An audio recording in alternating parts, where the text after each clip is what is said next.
Hello happy people! For today's video, ipapakita ko sa inyo kung saan kami nagstay during our Dahilayan Bukidnon trip.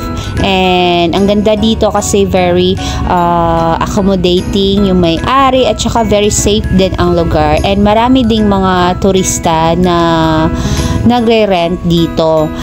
Maganda dito kasi may whole house, no, buong bahay. Once na family or barkada kayo, maganda na buong bahay yung rentahan ninyo. Mura lang naman siya, guys. And meron din dito mga rooms na pwede nyong rentahan for overnight.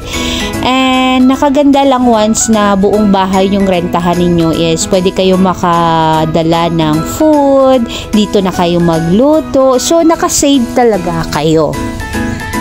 And tapos yung parking area, malaki din yung parking area nila, guys. Yan, dito yan. Dito yung kitchen. Yan, yung kitchen. Diyan kayo sa labas magluto. Ang laki ng beranda nila. Pwede kayo mag-program dito. So, dito yung ano namin, nirentahan. So, isang bahay talaga. Para makamura kami. And dun banda is mga rooms na yun doon. Okay, pasok tayo dito. Okay. Ito yung mga kasamahan namin.